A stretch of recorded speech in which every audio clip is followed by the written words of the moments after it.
तो ये जो अब वीडियो आप देखना शुरू कर चुके हैं, कुछ अलग तरीके के, कुछ नए तरीके के वीडियोस आपके लिए लाए हैं और अगर आपको ये पसंद आएंगे तो ऐसे और भी वीडियोस आप देख पाएंगे। तो पसंद आने के लिए आपको इसे लाइक करना है, शेयर करना है, जितना ज़्यादा आप कर सकते हैं। बाकी हम अपने बारे में बता दें। हेलो हाय, हमें आरजे अधिराज आपके साथ में फीवर एफएम से, और आज की ये जो कॉन्वर्सेशन है एक गुरु के साथ में होने वाली है। आपने स्पिरिचुअल गुरु सुने होंगे, मोटिवेशनल गुरु सुने होंगे, लेकिन आज हम आपके लिए लेकर के आए वेडिंग गुरु।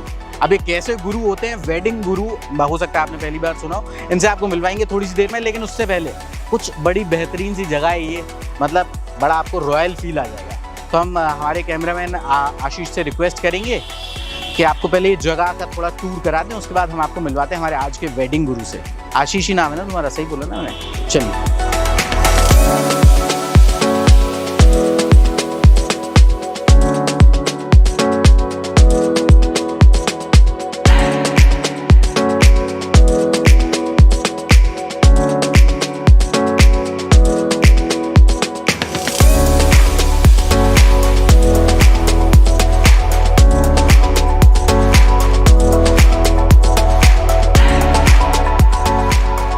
Hello sir. हेलो यार, Adhiraj, how are you? I am good sir, आप कैसे हैं? बहुत बढ़िया। Please sir, have a seat. Thank you. तो सर का नाम है संदीप उपाध्याय, वेडिंग गुरु के नाम से जाने जाते हैं सर। और वेडिंग गुरु क्यों सर? क्यों वेडिंग गुरु क्यों? मतलब हमने वेडिंग प्लानर सुना है, और ये जो गुरु शब्द है हमने ज़्यादातर स्पिरिचुअल गुरुज, मोटिवेशनल गुरुज देखे हैं। वेडिंग गुरु क्यों? नहीं, ये वेडिंग गुरु तो एक्चुअली लोग कहते हैं, गेस्ट कहते हैं, बट ऑनेस्टली स्पीकिंग मैं तो हर चीज़ में अपने आप को स्टूडेंट ही मानता हूँ। मेरा अपना मानना रहा है कि मैं तो सीखने वाला आदमी हूँ, सीखता हूँ बहुत ज़्यादा। लोग कहते हैं कि मैं वेडिंग गुरु हूँ। हाँ, मैंने काफ़ी कुछ अच्छा सीखा है वेडिंग्स को लेके, शायद उस कारण बोलते होंगे, बट एक्चुअली मैं वेडिंग के प्रोस्पेक्टिव से अगर देखें तो पिछले 7-8 साल में वेडिंग या डेस्टिनेशन वेडिंग्स का कल्चर जो है बहुत ज़्यादा बढ़ गया है। उसके अंदर बड़ा माइक्रोस्कोपिक वर्क अब आ गया है। वो ऐसा नहीं है कि भाई लोगों को खाना खिलाया और वेडिंग हो गई कंप्लीट। अभी उसके अंदर कई सारे एलिमेंट्स हैं, बीट printing, wedding stationery, decoration, then decoration के अंदर भी बहुत सारे एलिमेंट। केटरिंग तो शुरू से ही बड़ा स्ट्रॉन्ग था, इंटरटेनमेंट बहुत ऊपर जा चुका है। इसके अलावा भी किसी वेडिंग को एक्सपीरियंस बनाने के लिए बहुत सारे एलिमेंट्स हैं। सर ये एलिमेंट्स जो आप बता रहे हैं ना, इन पर तो हम आएंगे, लेकिन ये आपने बहुत आगे की बात कर। सबसे पहले आपने जो अभी कहा कि 7-8 साल में ये कल्चर बदला है, सिर्फ आगरा में नहीं पूरे इंडिया में बदला है, और आपकी जर्नी ये कैसे शुरू हुई? वैसे मैं सर के बारे में बता दूं कि ही इज़ फ्रॉम कॉरपोरेट, और आप अलग अलग मल्टी नेशनल कंपनीज़ में काम कर चुके हैं, और मीडिया में एक बड़ा रोल रहा है सर आपका। अब उसके बाद आपने अपना बिजनेस शुरू किया, वेडिंग प्लानिंग का आपने काम शुरू किया, उसके बाद आप वेडिंग गुरु भी बन गए। शुरुआत कैसे हुई, सबसे पहले हम उस पर आए। 2011-12 की बात है कुछ आसपास की, और ये बात सही है कि मैं एक होटेलियर हूँ। I work with ITC, I work with IHG and lot many other groups. तो हॉस्पिटैलिटी तो एक्चुअली जो कहते हैं ना कि नस नस में भरी हुई थी। और फिर मुझे पर्सनली लगा कि वेडिंग को अच्छा करने के लिए यूपी में कोई प्लेयर नहीं है, नंबर 1। और उसका एजुकेशन का काम शायद ईश्वर ने हमें दिया है, तो वो हमें करना चाहिए। तो धीरे धीरे वहाँ से सफ़र स्टार्ट किया। मैंने अपनी जो फर्दर जॉब्स के असाइनमेंट थे वो सब छोड़े, और मुझे लगा कि ये स्कोपफुल एरिया है और वेडिंग्स पे काफ़ी काम होना बाकी है। तो मैं एंटर कर गया, ईश्वर के आशीर्वाद से उसमें अच्छे गेस्ट मिल गए हमें, और अच्छे गेस्टों के साथ में बढ़ते चले गए और अपने गेस्टों का एक्सपीरियंस बढ़ाते चले गए। एक्चुअली ये सफ़र है 2011-12 का, जहाँ से हमने शुरुआत की, और इसके बीच में कोविड भी आ गया। कोविड के बाद आज हम लोग बात कर रहे हैं। वो टफ एरिया भी आया जहाँ पे गवर्नमेंट के रिस्ट्रिक्शन थे, 25 लोग होंगे, 50 लोग होंगे। गवर्नमेंट के जो भी प्रोटोकॉल्स थे उनको माना, और उसके बाद में भी जो गेस्ट है उसके एक्सपीरियंस पे काम करके, बेटर एक्सपीरियंस पे काम करके हम लोग ईश्वर के आशीर्वाद से बहुत अच्छा कर रहे हैं। That's right. ये कोविड का जैसे आपने जिक्र किया, तो क्या अभी आप चेंज देखते हैं, like pre Covid, post Covid? Demands में क्या चेंज देखते हैं, आजकल की वेडिंग्स में क्या चेंज देखते हैं, या कुछ जो आप डेस्टिनेशन वेडिंग्स की बात करते हैं, सो उसका क्रेज़ कितना बड़ा है, so post Covid pre Covid क्या चेंज आप इस सेक्टर में देखते हैं? Actually in general Indian hotels को अगर आप देखते हैं कि होटल्स के प्रोस्पेक्टिव से बात करूं तो सही बात तो ये है कि इनबाउंड जो है वो इंडिया में आए नहीं 3 साल तक। उसके बाद में भी होटल अगर सरवाइव कर पाए या वेडिंग्स मतलब वेडिंग्स सरवाइव कर पाई तो उसमें जो बहुत बड़ा वर्टिकल था वो सोशल का था, यानी वेडिंग्स होती रहीं और उन्होंने होटल्स को रेवेन्यू दिया अच्छा। जहाँ तक प्री एंड पोस्ट की बात है, पहले लोग सोचते थे 1000 लोगों की शादी होनी चाहिए, 800 लोगों की शादी होनी चाहिए। आज लोग बात करते हैं 300 लोगों की शादी होनी चाहिए, क्योंकि उनके पास में वो एजुकेशन आ गई कि कम लोगों के अंदर भी बड़ा एक्सपीरियंस क्रिएट हो सकता है और ऐसे लोगों को लिया जाए, जो ऐसे मेहमानों को बुलाया जाए जिनके साथ में वो लाइफ भर रहें। अब मतलब इधर उधर के गेस्टों को लोग नहीं इनवाइट करना चाहते, तो 300 लोगों का मैक्सिमम नंबर है जिस नंबर के ऊपर काम हो रहा है, अच्छा हो रहा है। तो मुझे लगता है वो एजुकेशन लोगों को आई है, लोग ज़्यादा डिसिप्लिन्ड हुए हैं चीज़ों को लेके। जो मेन्यूज़ हम लोग कभी कभी बहुत बड़े बड़े देखते थे उसमें भी कटिंग हुई है, तो लोगों को रिसोर्सेज की इम्पोर्टेंस का पता चला है, मुझे लगता है। सर, जिस तरीके की वेडिंग्स आप करते हैं वो थोड़ा सा अलग हटके है, मासेस से हटके है, क्लासेस के लिए। सो उन वेडिंग का क्या टेस्ट होता है, थोड़ा उसके बारे में बताइए। देखिए, आपने ठीक बात बोली। हम लोग हमारा जो गेस्ट है, अच्छा, एक चीज़ और हमने अभी तक इंट्रोड्यूस नहीं कराया, जो सर की कंपनी है, it is named by impact wedding. That's right, impact weddings. हम लोग करीबन 12 साल से हैं इस बिज़नेस में और मुझे लगता है कि आपने जो अभी सवाल पूछा मुझे, मैं आपसे जो क्लासेस और मासेस, हाँ यही सवाल था, क्लासेस और मासेस जो वेडिंग होती हैं, तो हमने मासेस वेडिंग्स देखी हुई हैं, बचपन से देखी हैं, बहुत सारी देखी हैं। तो जो आप क्लासेस वेडिंग करते हैं वो कितनी अलग हैं, उनमें क्या खास है? खास ये है कि जो क्लास वेडिंग है ना, उसमें गेस्ट को अपनी रिक्वायरमेंट्स डे वन पता होती हैं। अच्छी बात ये है, 1 2 इज क्लास वेडिंग में लोग तो कम दिखते हैं आपको, मगर उसके बजट्स हाई होते हैं। उसके अलावा आपको ऑर्डिनरली आपने सुना होगा कि खाना अच्छा हो गया, बट एक्चुअली क्लास वेडिंग के अंदर एंटरटेनमेंट बहुत मेजर रोल प्ले करता है, डिकोर बहुत बड़ा रोल प्ले करता है, और जो गेस्ट होता है उसका हॉस्पिटैलिटी पे बहुत ध्यान होता है, जो ट्रांसपोर्ट है वो काफ़ी इन्वॉल्व होता है। जाहिर है उसके लिए जो सबसे इम्पोर्टेंट चीज़ है कि हमेशा गेस्ट काम कर रहा होता है कि नया वेन्यू कौन सा है, अच्छा वेन्यू कौन सा है, एक्सपीरियंस वेन्यू कौन सा है। इसीलिए आप देखते हैं कि जब आप सेलिब्रिटीज़ की वेडिंग्स देख रहे हैं तो वो आप जोधपुर में देख रहे हैं, उदयपुर में देख रहे हैं, गोवा में देख रहे हैं। तो पर्पज़ ये है कि उसका बैकग्राउंड अच्छा हो, प्रॉपर्टी का फोर्ट हो, कोई पालिशन लुक की प्रॉपर्टी हो, सी के पास हो, मतलब अलग अलग डेस्टिनेशन का अलग अलग फीलर है बेसिकली। तो क्लास वेडिंग इस मामले में अलग है। नंबर 1, वहाँ पे गेस्ट को लेके, गेस्ट के घर से लेके और गेस्ट के घर तक ड्रॉप करने की जिम्मेदारी वो उसके पास होती है। तो वो हर चीज़ में एक्सपीरियंस देख रहा होता है। वो देख रहा होता है खाने में नेक्स्ट लेवल एक्सपीरियंस क्या हो सकता है, जो गेस्ट का रूम होगा वो कैसा होगा। आज की डेट में तो मॉर्निंग चॉकलेट्स या गुड मॉर्निंग चॉकलेट्स या गुड इवनिंग चॉकलेट्स के भी कॉन्सेप्ट आ चुके हैं कि यार हर बार हमें रिप्लेस करनी है चीज़ें।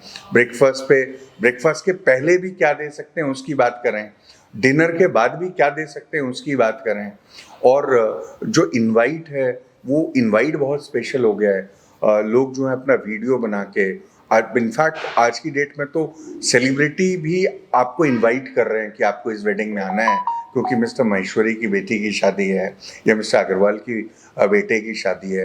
तो वो उस मायने में अलग है in fact. So it's all about experience. Yes, it's all about experience. अच्छा, ये तो बहुत ज़्यादा मैंने आपसे फॉर्मल सवाल कर लिए। अब थोड़ा सा मैं आपसे कुछ उस पे ग्राउंड पे, देसी उस पे आना चाहता हूँ। जैसे हमने गांव की शादी देखी है, हमने छोटे शहरों की शादी देखी है, फिर हमने थोड़े बड़े शहरों की शादी देखी है, और फिर मेट्रोज़ की अगर बात करें तो वो एक अलग हो गया। तो गांव की शादी में क्या होता है कि घर के ही 4 लोग इकट्ठे हो गए, उन्होंने प्लान कर लिया, एक जगह टेंट लगाया, शादी हो गई। छोटे शहरों में भी घर के आपस के लोग बैठ के बात कर लेते हैं, वेन्यू बुक कर लेते हैं, क्योंकि छोटे शहरों में इजीली एक्सेसिबल होती हैं चीज़ें। लेकिन फिर उसके बाद अब कुछ टाइम से आई एम नोटिस, आपने भी नोटिस किया होगा, डेस्टिनेशन वेडिंग का जो प्लान है वो लोगों को बड़ा इंटरेस्ट करने लगा है। लोग काफ़ी ज़्यादा कि भाई हमको इस जगह अपनी वेडिंग करनी है, उस जगह वेडिंग करनी है। तो उसको लेकर के आपको डेस्टिनेशन वेडिंग को लेके किस किस तरीके की क्वेरीज आती हैं? देखिए, इंडिया के अंदर अगर आप देखेंगे तो 4-5 ही बड़ी डेस्टिनेशंस हैं। For example, Goa is one of them.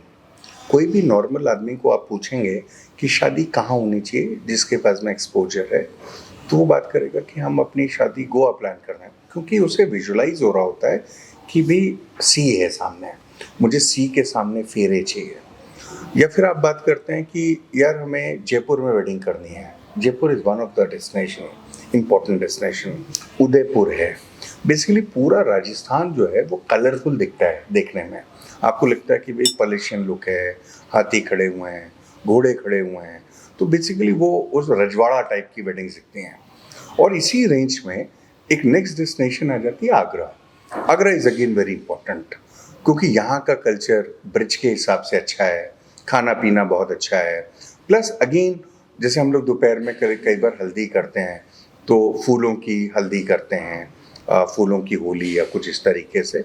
तो बेसिकली जिस जगह पे भी कल्चरल लेवल पे जो डेस्टिनेशन स्ट्रॉन्ग होगी, उसके पास में डेस्टिनेशन वेडिंग्स आएंगी। और इंडिया आज की डेट में हब है, मतलब इनफैक्ट बाहर से बहुत लोग आते हैं इंडिया में इन सारी जगहों पे वेडिंग करने के लिए। तो मुझे लगता है कि यस, जो जगह कल्चरली रिच है वहाँ पे डेस्टिनेशन वेडिंग्स होती हैं। या अच्छा, अभी जो मेरा अगला सवाल है, आई गेस शायद उसका आधे से ज़्यादा आंसर आपने अपनी प्रीवियस बात में कह दिया है। टॉप 5 अगर हम इंडियन डेस्टिनेशन वेडिंग प्लेसेस की बात करें तो आपके हिसाब से वो कौन सी है? देखिए, अब इसमें नंबरिंग्स तो नहीं करूँगा, मगर आप इसको ऐसे ले सकते हैं। Agra is 1, Jaipur, Udaipur, Jodhpur and Goa. ये वो डेस्टिनेशंस हैं जहाँ पे मैक्सिमम लोगों के अरमान हैं इस जगह पे आए और काम करें। इसका मेजर रीज़न कनेक्टिविटी है और उस जगह की कल्चरल वैल्यू है। और जैसे मैंने गोवा का नाम लिया, आपके दिमाग में सी आ गया। ये जो विजुअल इफेक्ट है, ये बेसिकली बहुत बढ़ा देता है। कोई भी यूथ हो, उसका सपना है कि यार किसी दूसरी जगह पे जाएं, लिमिटेड लोगों के साथ जाएं और एक हैपनिंग वेडिंग करें। और मैं आपको बताऊं, वेडिंग से इम्पोर्टेंट कुछ भी नहीं है, क्योंकि लाइफ में उसी एक चीज़ का हमारे रीति रिवाजों में रीटेक नहीं है, तो वो एक्चुअली इम्पोर्टेंट है। अच्छा, ये एक चीज़ जो है मतलब एक मिडिल क्लास आदमी या एक अपर मिडिल क्लास आदमी की बात करें तो वो अपनी पूरी ज़िंदगी पैसा जोड़ता है अपने बच्चों की बढ़िया शादी करने के लिए। सेम गोज विद मी, मेरे फादर ने भी ऐसा किया। आई होप आपके साथ भी ऐसा कुछ हुआ होगा, और हर किसी के साथ ऐसा होता है कि वो लोग पैसा जोड़ते हैं ज़िंदगी भर अपने बच्चों की शादी करने के लिए। उनकी शादी हो जाती है तो फिर वो पैसा जोड़ते हैं अपने बच्चों की शादी करने के लिए, और वो चाहते हैं जितना ग्रैंड हो सके उतना ग्रैंड वो शादी कर सकें। अब अगर ये जो बजट की हम बात करें और जिस हम क्लास की बात कर रहे हैं, जैसे डेस्टिनेशन वेडिंग्स की बात कर रहे हैं या थीम बेस्ड वेडिंग्स की बात कर रहे हैं, ये थीम बेस्ड वेडिंग भी हम आपसे समझेंगे, तो ये बजट की स्टार्टिंग कहाँ से होती है? नहीं, देखिए, क्योंकि इसका एंड तो कुछ भी नहीं, मतलब जितना आप खर्च कर सकते हैं उतना आप बेहतरीन उस चीज़ को बना सकते हैं। लेकिन अच्छा, इसमें भी एक बहुत इंटरेस्टिंग वो है कि बजट को लेकर सोशल मीडिया पर कई लोग कैंपेन चलाते हैं कि लोग तो 5,000 में भी शादी कर लेते हैं, लोगों को 5 लाख या 5 करोड़ खर्च करने की क्या ज़रूरत है। लेकिन अगर हम इस पर आते हैं बजट पर, तो इसकी स्टार्टिंग कहाँ से होती है सबसे पहले? देखिए, आपने एक बड़ी अच्छी बात बोली कि वेडिंग्स में बजट एक्चुअली गेस्ट को तय करना होता है। उसका रीज़न है, इन सब चीज़ों को बजट में हमेशा रखना होता है और रिस्पेक्टेड तरीके से रखना होता है, क्योंकि देखिए शादी होनी चाहिए, वो इम्पॉर्टेंट है। अब उसमें जिसका जितना गुण है वो उतना डालता है उसके अंदर, number 1।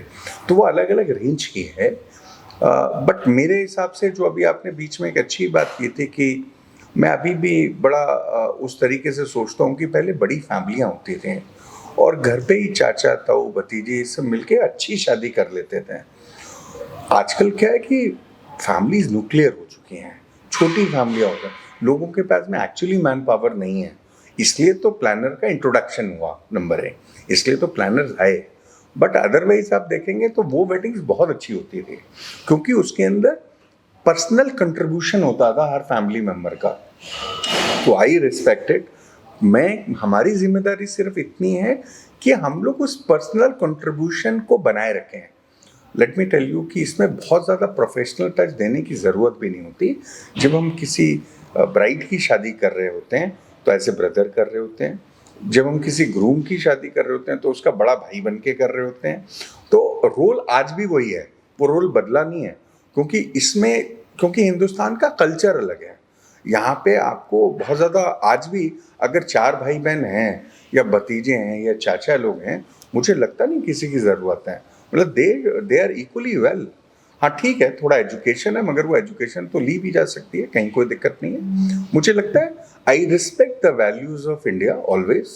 The reason is Hindustan में मिलजुल के काम करना सिखा है। यस, अब न्यूक्लियर फैमिलीज हो गई हैं, लोग कम हैं, प्लस लोग शेयर नहीं करते अपने लोगों के साथ में, इसलिए हम लोगों की इम्पोर्टेंस बढ़ गई है। मगर हम लोग आज भी और हमेशा, मेरी कंपनी ये मानती है कि मैं एज ए ब्रदर ही काम करूँगा, क्योंकि उसी से वो इमोशनल फील आता है और उसी से मेरा कनेक्ट आता है एक्चुअली उस फैमिली के साथ में। सो आई एम ऑलवेज देयर। मतलब मेरा जो कॉल है उस ग्रूम और उस ब्राइड का, वो हमेशा एज ए ब्रदर रहता है। यस, ये बहुत ही एक इमोशनल बात कही आपने कि इससे ये समझ में आया मुझे कि आप अपने प्रोफेशन से कितना इमोशनली कनेक्टेड हैं। अच्छा, इसके अलावा जो अभी मैं थीम बेस्ड वेडिंग की बात कर रहा था, एक तो डेस्टिनेशन हमने समझ लिया, ये थीम बेस्ड वेडिंग्स का जो कॉन्सेप्ट है ये बड़ा नया है इंडिया में, और लोग अपनी वेडिंग को थीम देते हैं, बॉलीवुड थीम देंगे या कभी कोई और थीम दे देंगे, और उसमें फिर पूरा ड्रेस कोड डिसाइड होता है कि जितने भी रिश्तेदार हैं उनको इस तरीके के ड्रेसेस पहन करके आने हैं, जो डेकोरेशन होना है वो उस पर्टिकुलर थीम के हिसाब से होना है, जो खाना होगा वो उस पर्टिकुलर थीम के हिसाब से होगा। सो ये जो थीम बेस्ड वेडिंग का कल्चर आया, मैंने पूरा उसको एक्सप्लेन भी किया अभी। तो ये क्या है, थोड़ा सा इसको आप अपने पॉइंट ऑफ व्यू से बताइए। बहुत पहले ही जो डिसीजन मेकर्स हैं यहाँ पे, ब्राइड एंड ग्रूम, वो ये तय कर लेते हैं कि हमारे जो लोग हैं वो क्या पहन के आए, जिससे कि पूरी वेडिंग सिंक्रोनाइज दिखे। ऐसे केस में वो हल्दी में चाहते हैं कि लोग कुछ पीला कुर्ता पहन के आए, वाइट पजामा या पीला कुर्ता या कुछ इस तरीके का, तो वो सिंक्रोनाइज कर लेते हैं उस तरीके से। ऐसे ही जो संगीत है, इसको कई बार डाल देते हैं बॉलीवुड इवनिंग या बॉलीवुड नाइट्स। ये एक थीम है, बट ऐसी अलग अलग टाइप की थीमें होती हैं जिसको डे 1 और 3-4 महीने का गैप होता है मेकिंग, और गेस्ट को बताना होता है कि भाई हम ऐसा कुछ देख रहे हैं, तो वो कार्ड के फॉर्मेट में बता दिया जाता है। और उसके बाद में जो फैमिली मेम्बर्स आ रहे होते हैं, फॉर एग्जांपल 150, 200, 250 जितने मेंबर उस वेडिंग्स को अटेंड करने आ रहे हैं, वो फिर उस तरीके की क्लोथिंग और जो एटमॉस्फेयर है, जो एनवायरनमेंट है, वो बेसिकली एक प्लानर का काम है उस तरीका का क्रिएट करने का, in terms of decor, specially in terms of entertainment. Yes, तो हम लोग वैसा क्रिएट कर देते हैं। फूड के अंदर इस समय बड़ा मिक्स चलता है, उसमें कुछ इंटरनेशनल कुजीन्स भी होती हैं और इंडियन कुजीन्स तो डेफिनेटली होती हैं। तो मुझे लगता है जो थीम वेडिंग है वो चल रही है। यस, क्योंकि जो 4 फंक्शंस है, मेहंदी, संगीत, हल्दी एंड वेडिंग, इसको अलग अलग टाइप से देखना होता है। कई बार आजकल बहुत चल रहा है कि भाई कार्निवल करना है, हमें हल्दी कार्निवल करना है। अब वो हल्दी कार्निवल इंडियन भी है और वेस्टर्न भी है, तो गेस्ट को बताना होता है कि भैया ये करेंगे हम लोग, ये कैसा लगेगा, और काफ़ी कुछ डिपेंड करता है गेस्ट के ऊपर। एक प्लानर, जो अच्छा प्लानर होता है, वो पहली 2 मीटिंग 3 मीटिंग के अंदर काफ़ी गेज कर लेता है, एसेस कर लेता है कि हम लोग क्या सिग्नेचर ऐसा डालें कि ये पूरे फंक्शन, ये पूरी 2 दिन की वेडिंग एक नेक्स्ट लेवल पे चली जाए। अच्छा, एक हमारी इंडियन वेडिंग्स जितनी भी हैं, मतलब सिर्फ वेडिंग नहीं, हम इंडियंस जो हैं बॉलीवुड से बड़ा इंस्पायर्ड रहते हैं। बॉलीवुड का एक अलग इम्पैक्ट पड़ता है हमारी डेली लाइफ पर, बॉलीवुड का एक अलग इम्पैक्ट पड़ता है हमारे पहनने पर, हमारे चलने पर, हमारे बोलने पर, हर एक चीज़ पर। तो बॉलीवुड सेलिब्रिटीज़ की जो वेडिंग होती हैं, उनका इम्पैक्ट आप कितना देखते हैं उन वेडिंग्स पर जिनकी रिक्वायरमेंट्स आपके पास आती हैं? देखिए, अगर आप देखेंगे तो रिक्वायरमेंट बड़ी ह्यूज है। जैसे वरमाला है, अगर आप वरमाला देखेंगे तो वो वरमाला अब जितनी भी चल रही हैं तो उसमें बताया जाता है कि भैया ये रणबीर की शादी की है, रणबीर आलिया, या ये कटरीना की, तो वरमाला ऐसी चाहिए। तो यस, वो सैम्पलिंग होती है। मैं भी लास्ट वेडिंग एक कर रहा था, बहुत हमारी खास फैमिली की, और उसमें एक हमारी ब्राइड थी, वो कई एक गाना देख रही थी, शिवा शिवा बोल के, वो एक फिल्म का, और उसमें उनको एक गैजेट समझ में आया और उन्होंने मुझसे कहा कि भैया मैं कुछ इस तरीके की एंट्री करना चाहती हूँ। ब्रह्मास्त्र फिल्म थी और उसमें एक गाना था और उसके अंदर एक कुछ क्रिएट करना था। उसके लिए मुझे जो कोरियोग्राफर का बेसिकली इंतज़ाम था वो बॉम्बे से करना पड़ा। सुजीत बंसल हैज़ केम है, सर जी के नाम से जाने जाते हैं, ऋतिक रोशन के साथ में काम कर चुके हैं, तो उनको मुझे कोरियोग्राफर हायर करना पड़ा। And then he made convinced the bride कि भाई इस एंट्री को हम लोग ऐसे करेंगे, और वो रिजल्ट्स आए फिर उसके बाद में। बेसिकली इम्पॉर्टेंट ये है कि शादी ब्राइड एंड ग्रूम की है और उनका जो शौक है, उनका जो ड्रीम है, वो हर हाल में पूरा होना चाहिए। तो एक प्लानर की जिम्मेदारी है कि उस ड्रीम प्रोजेक्ट को वैसा ही बनाए जैसा कि उस ब्राइड और उस ग्रूम ने देखा है।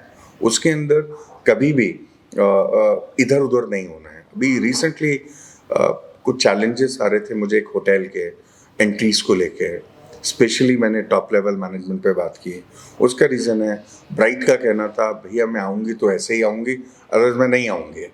तो मुझे रिक्वेस्ट करनी पड़ी वहाँ की टॉप लेवल मैनेजमेंट को कि भैया देखो, ये शादी में इस ब्राइड की इच्छा ये है, and understanding everything, the top level management has agreed on it, and we have done the tremendous and fabulous wedding.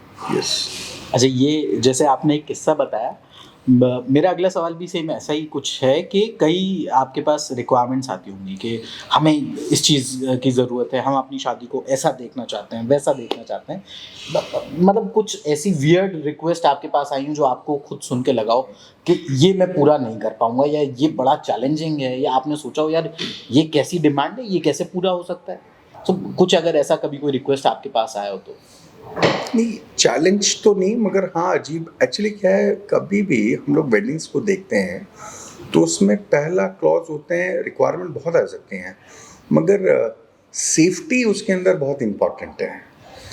तो हमारा पहला परव्यू होता है कि पहले सेफ्टी, दूसरी चीज़ होता है कि वो रिक्वायरमेंट कितनी प्रैक्टिकल है। कई बार क्या है कि ड्रीमर तो कुछ भी सोच ले, बट अल्टीमेटली ज़मीन के अंदर वो उतरेगा कैसे, तो वो सही होना चाहिए। अगर वो सही है और प्रैक्टिकली पॉसिबल है तो उसके लिए तो हर संभव प्रयास है। बट कई बार जैसे आपने देखा होगा, आज से 5-7 साल पहले लोग हवा में दूल्हा दुल्हन को ले जाते थे और कुछ रॉन्ग एक्सीडेंट्स हो गए, अचानक कुछ गिर गया और वहाँ पे कुछ गलत हो गया। तो हम लोग डे वन से ही सेफ्टी को लेके बहुत कंसर्न रहे हैं। हमने ऐसे एक्सपेरिमेंट्स कभी नहीं किए।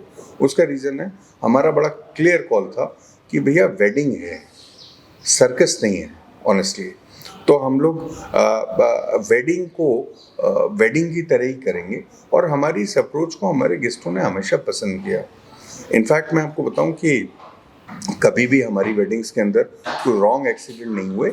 उसका रीज़न है कि हम लोग हमेशा प्रिकॉशनरी लेवल पे सुलझे हुए रहे, और हम लोगों ने पहले ही प्लान बना लिया कि भैया अगर यहाँ पे थोड़ा भी रिस्क है तो इसको इंश्योर करने के लिए इसके ऊपर प्रिकॉशंस ले लो 50, और वो एक सक्सेस का मेजर रीज़न रहा। Thanks to god for it. और जहाँ तक ये रिक्वायरमेंट की बात है, छोटी मोटी रिक्वायरमेंट हमेशा आती रहती है, अजीबोगरीब दिखती है वो। मेरी लास्ट वेडिंग कर रहा था तो अचानक पहली बार मैंने सुना कि संदीप जी, दूल्हे की बारात जब चलेगी उसके पहले एक बकरी चाहिए साहब। अब मुझे अंदाज़ा नहीं था इस बात का। मैंने कहा यार, मैंने 2000 शादियाँ तकरीबन की हैं, आज तक किसी ने बकरी नहीं मांगी। तो मैंने कहा कि ये रस्म क्या है। तो बेसिकली क्या है, अलग अलग कस्टम्स जो होते हैं, हिंदुस्तान में कस्टम्स बहुत हैं। हर बिरादरी का अपना एक कस्टम है, उनके यहाँ पे वो कस्टम होता था। तो उन्होंने कहा कि संदीप जी ऐसा इस कस्टम को करना है। फिर मैंने अपने रिसोर्स मैनेजर को बोला कि भैया एक बकरी का इंतज़ाम करो। वो बकरी कहीं से ले आया नंबर 1, और फिर लड़के ने उसकी पूजा पाठ की वो बकरी अपनी जगह पे चली गई। बट पॉइंट इज, रिक्वायरमेंट मेरी 2000 शादियों में कभी नहीं पड़ी, मगर उसके बाद पड़ी। तो ऐसी रिक्वायरमेंट आती हैं, यस आती हैं, और लगता है, मगर क्या है, अब क्या है, हमारा देश इतना बड़ा है, हमारे कस्टम्स इतने हैं, और वो सारे रिस्पेक्टेड है, और वो ईश्वर के लिए किए जाते हैं, अच्छे काम के लिए किए जाते हैं, तो वो हमेशा ही रिस्पेक्टेड रहेंगे। यस अधिराज। अच्छा, जैसे अगर कोई भी शादी होती है, मतलब अगर घर में ही कोई शादी है, तो मैंने देखा है कि मेरी खुद की भी जब शादी हुई थी तो 4-5 दिन तैयारियों में ऐसे निकले शादी से पहले और शादी के बाद, पोस्ट और प्री ऐसा था कि मतलब रात को सोने के लिए टाइम नहीं मिल रहा है, पूरी रात भर जग के काम करना पड़ रहा है। और आप तो इतनी शादियां करते हैं, मतलब करवाते हैं, खुद नहीं कर रहे हैं। सो आपकी फैमिली का मतलब उसमें सपोर्ट कैसे रहता है? आप रात भर घर नहीं आते होंगे, कई बार बच्चों से मिलना नहीं होता होगा। So how your family supports? नहीं, फैमिली अब क्योंकि लंबा टाइम हो गया and this is our core job to do, they understand it, one, and two is, see this is a seasonal work to do.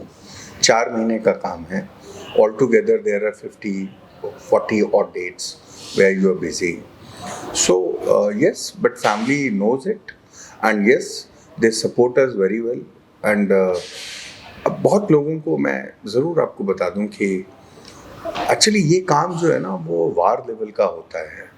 लोगों को ये जानना ज़रूरी है कि इसके अंदर इंश्योरेंस नहीं है, और इंश्योरेंस जो है वो सिर्फ प्लानर का है, अच्छी एजेंसी का है। उसका रीज़न है उसने कितने प्रिकॉशंस ले रखे हैं, क्योंकि अल्टीमेटली बातें बहुत हो सकती हैं, बट वो एग्जीक्यूशन डे है, और उसमें अब देखिए ना, हम लोग नेचुरल क्लैमिटीज़ के सामने भी हैं। भाई बारिश हो सकती है, तूफान हो सकता है, भाई जो वेंडर्स आ रहे हैं उनके एक्सीडेंट्स हो सकते हैं, टाइप कहानियाँ। बट अल्टीमेटली अगर आप अच्छी इंटेंशन से काम कर रहे हैं तो भगवान साथ देता है, और फैमिली को डे 1 से पता होता है कि this is what our job. क्योंकि शादी हम करके आए हैं तो हम बता के आए हैं कि this is what our job है, छुपा के तो आए नहीं है।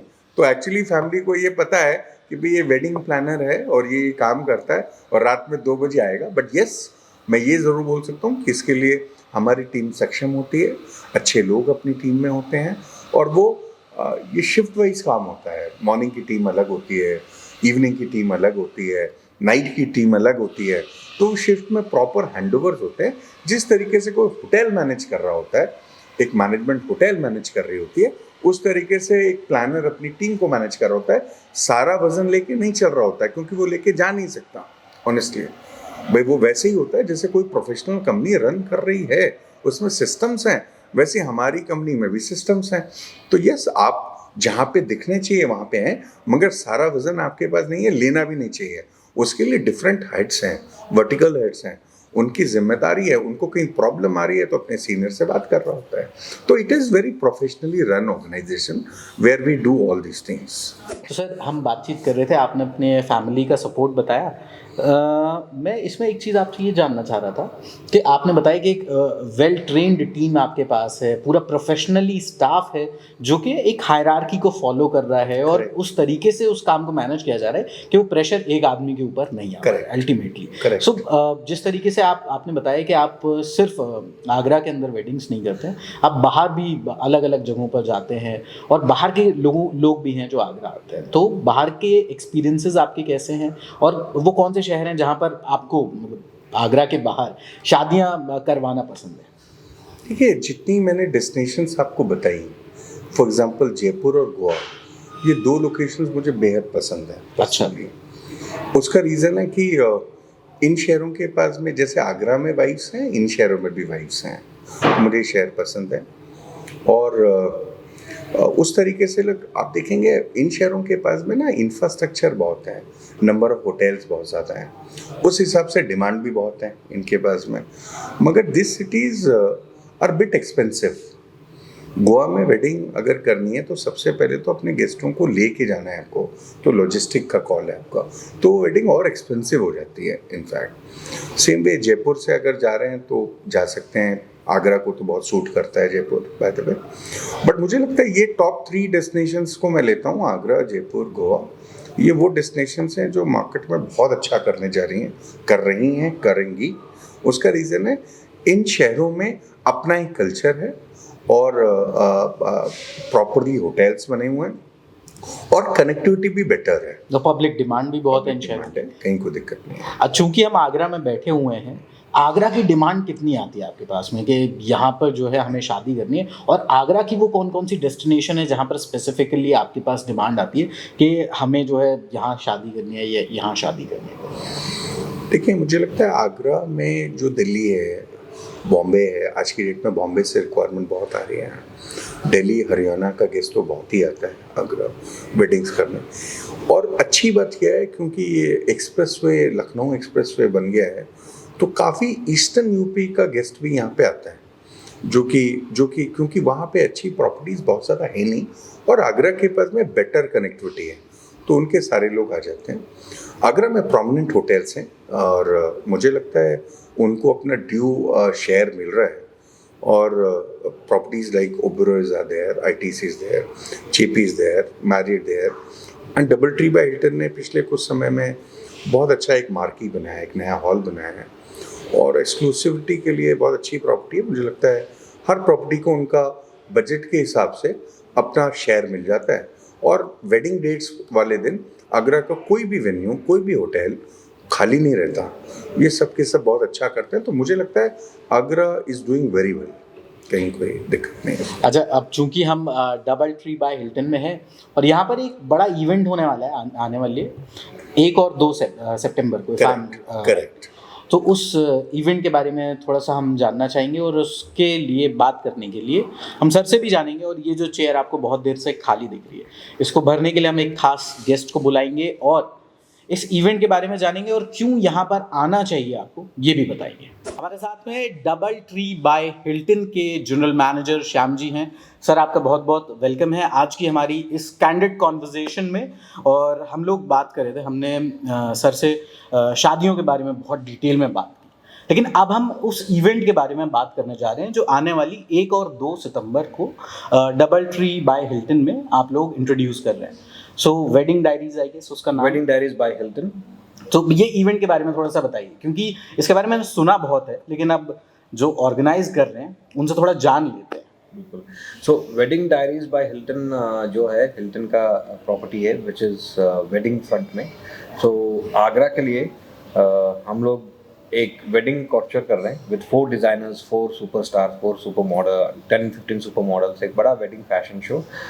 It's not only fashion show but इसके साथ 2 दिन का एग्जीबिशन भी है जहाँ पे वेरी यूनिक गारमेंट्स हो गए या फिर वेडिंग रिलेटेड ज्वेलरी हो गया, you'll have some spa और Ayurvedic herbal products, so everything with wedding but very elite nice products। Around 20-25 stalls के एग्जीबिशन भी है जहाँ पे लोग आके देख सकते हैं, followed by a fashion show on day 1। Day 2 we are having a wedding conclave along with exhibition with UP wedding association, जहाँ पे संदीप जी हैं और यूपी टूरिज्म के भी कुछ सीनियर ऑफिसर्स रहेंगे। We will have our UP tourism is working with us on this project and supporting us. तो साथ में विजन ये है कि हम वेडिंग इंडस्ट्री को कैसे बूस्ट किया जाएगा। सो हमारे साथ जितने पार्टनर्स जुड़े हुए हैं, for example Oro shoes is our title sponsor, AP jewellery Agra से लोकल स्पॉन्सर है। तो जितने हमारे सपोर्टिंग पार्टनर्स हैं, even decor partner impact again local, single creations decoration partner local. So Bombay Delhi से कोई नहीं आया है। Everything want to make sure, we want to tell the world कि आगरा वेडिंग में कितना लेवल ऊपर चला गया है and how destination and big fat weddings can come in Agra. So that's the vision of this event. और सबसे बड़ी चीज़ ये है कि लोकली स्पॉन्सर्ड है और इसमें आगरा की एक झलक देखने को मिलेगी। बिल्कुल लोकली स्पॉन्सर्ड है, locally UP wedding fraternity is working for this, Hilton Agra is working for this and UP tourism is working for this. मतलब 3 वेडिंग रिलेटेड मेजर बॉडीज जुड़ के सिटी को एक अलग पोजीशनिंग में लेके जाना चाहते हैं and that's the vision of this event. क्या बात है। अच्छा सर, क्योंकि इसका सारा दारोमदार आपके ऊपर है, इसके एग्जीक्यूशन का कि इवेंट जो है सक्सेसफुली एग्जीक्यूट हो जाए और सारी चीज़ें प्रॉपर उसमें लाइंड अप रहें, तो इसके लिए आपकी तरफ से क्या तैयारियां हैं? नहीं, हमारी तैयारियां पिछले 1 महीने से चल रही हैं इनफैक्ट ऑपरेशनल पार्ट पे। ये तो मैं मतलब आपकी चेहरे पर देख सकता हूँ कि वो मेहनत नज़र आ रही है। बेसिकली श्याम जी ने ये जिम्मेदारी हमको दी और हम खुशनसीब हैं इसके लिए। उसका रीज़न है कि जब ये थॉट आया कि यार लोकल ही वोकल है नंबर 1। हाँ। तो हम लोगों ने तो मोदी जी के कॉल को ही लिया कि लोकल इज वोकल।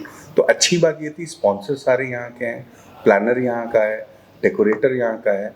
हाँ, क्योंकि वो आर्टिस्ट यहाँ के नहीं थे, जैसे शिल्पा शेट्टी हो गई या मलाइका अरोरा हो गई, और भी 2 बड़े सेलिब्रिटीज़ जो हैं, और मॉडल्स सारे लक्ष्मी वीक के हैं इसके अंदर। तो मुझे लगता है ये एक ऐसा शो है जो नॉर्मली लोग बॉम्बे और दिल्ली में देखते हैं, बट आगरा में या यूपी में ऐसा शो हुआ ही नहीं है। तो ये इनिशिएटिव और ये जो विजन है, श्याम जी वहाँ बैठे हुए हैं, मुझे लगता है जितनी सिंप्लिसिटी से उन्होंने बोल दिया उतना सिंपल है नहीं एक्चुअली। उसके पीछे वो जयपुर में कुछ देख के आए थे अच्छा, और उन्होंने ये विजन मुझे 2-2.5 महीने पहले दिया कि संदीप जी कुछ ऐसा प्लान कर रहे हैं। और सच्चाई तो ये है कि मजाक मजाक में बड़ा काम हो रहा है। मतलब आपने जो बताया है कि 2-2.5 महीने पहले का ये आइडिया है, और इतने कम ड्यूरेशन में आप लोगों ने इसका एग्जीक्यूशन भी प्लान कर लिया है। अब 1 तारीख में ज़्यादा टाइम भी नहीं है। वैसे एक चीज़ मैं जानना चाहूँगा कि जो लोग इसमें आना चाहते हैं, इंटरेस्टेड हैं, सो लोगों को आप कैसे बुला रहे हैं? सिर्फ इनवाइटीज आ रहे हैं या लोग अपनी तरफ से भी कुछ तरीके से खुद को सेल्फ इनवाइट कर सकते हैं? सो ये इवेंट जो है, जो मेन फैशन कॉर्चर जो हो रही है, इसमें it's only invitee based. We have very niche selected audience जो आगरा के हैं, जिनको इनवाइट जा रहा है। और आगरा ही नहीं, बल्कि आगरा, मथुरा, फिरोज़ाबाद, अलीगढ़, जहाँ से भी बिग फैट वेडिंग्स करते हैं, सो उन फैमिलीज को टारगेट किया गया हुआ है। And it's very niche audience that is going to come for this event. और हर जगह सिटीज़ में जब भी ऐसे फैशन होते हैं, वो इनवाइटी बेस्ड ही होते हैं, वो पब्लिक के लिए ओपन नहीं होते हैं। इट्स नॉट ये because it's not a commercial money making kind of engine. तो we are not here to make money for this event और एनीथिंग। तो इसलिए हमारा आइडिया यह है कि लोगों का परसेप्शन बदला जाए। Because I was talking to somebody and then Agra में फैशन करके क्या होगा। सो ये जो टियर 2 सिटी के तरफ जो लोग देखते हैं कि टियर 2 सिटी में पोटेंशियल नहीं है, हमारा उद्देश्य ये है कि जो वेडिंग्स बड़े सिटीज़ में या फिर इंटरनेशनल डेस्टिनेशंस जा रहे हैं इंडिया से बाहर, उसमें 80% of weddings are coming from Kanpur, Aligarh, Mathura, Firozabad, Agra, Gwalior, Indore. These are the cities which are producing that big fat weddings.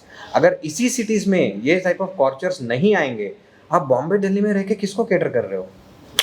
We have to start looking at interior part of India, and that's the reason we thought कि we have to start the race. तो हम लोग ने सोचा कि बस let's start that and do something in Agra. So ये क्योंकि I am also working with the corporate, और कॉर्पोरेट में आजकल एक बात जो है बड़ी कॉमनली कही जाती है कि मेट्रोज तो जो कर रहे थे वो कर रहे थे, they are doing great, but अब जो टियर 2 टियर 3 सिटीज़ हैं वो भी बाहर निकल करके आ रहे हैं, और उनका पोटेंशियल वो लोगों को देखने को मिल रहा है। सो आई होप कि इस अपकमिंग इवेंट से, वेडिंग डायरीज से, आगरा का जो एक्चुअल पोटेंशियल है वो आप लोगों को देखने को मिलेगा। बाकी सर कैसा रहे कॉन्वर्जेशन और कैसी रही बातचीत, एक बार हमारे व्यूअर्स को वो भी बता दीजिए। मुझे लगता है धीरज आपने बहुत अच्छा अब श्याम जी के साथ में बातचीत की, और हम लोग काफ़ी हद तक वेडिंग डायरी को समझा पाए हैं। नंबर 1 ब्रिलियंट इवेंट है, और मुझे लगता है कि ऐसा इवेंट हर साल होना चाहिए, जिसके लिए श्याम जी हमेशा तैयार रहते हैं। और मैंने बार बार कहा ना, जितने सिंपल आदमी है, जितनी आसानी से रख दिया उन्होंने बात को। एक्चुअली इवेंट बहुत बड़ा है, और बहुत जी जान से हम लोग लगे हुए हैं, और आज से नहीं लगे हुए, 2-2.5 महीने से लगे हुए हैं। मुझे लगता है all success to Shyam ji, credit goes to him and the sponsors and to the team who is working on it, by the way. Talking to you was great, amazing, और thanks to Double Tree by Hilton कि हमें बहुत अच्छी जगह मिली, हम लोगों ने बहुत अच्छा शूट बनाया, और तकरीबन हर लोकेशन को अपने साथ में लिया है। आज क्योंकि सोल्ड आउट है, हम रूम्स नहीं दिखा पाए, उसके लिए ज़रूर क्षमा चाहेंगे। अच्छा, बाकी मैं मेंशन करना चाहूँगा, जितना देर हम लोगों ने श्याम जी का वेट किया तो हमें कॉफ़ी पिलाई गई और एक आलमंड बिस्किट खिलाया गया, जो कि दोनों ही बहुत कमाल कर रहे हैं। I love it. बाकी ये कैंडिड कॉन्वर्सेशन विद वेडिंग गुरु संदीप उपाध्याय जी। अगर आपको ये वीडियो अच्छा लगा तो इसके अगले पार्ट के लिए इस वीडियो को लाइक करिए, ज़्यादा से ज़्यादा शेयर करिए, और इस चैनल को सब्सक्राइब करिए। मैं हूँ आरजे अधिराज, और मेरे से अगर आप जुड़ना चाहते हैं, बात करना चाहते हैं, फेसबुक, इंस्टाग्राम, यूट्यूब, तीनों जगह तिवारी जी का लड़का, इस नाम से मैं आपको मिल जाऊंगा। Thank you. Thank you.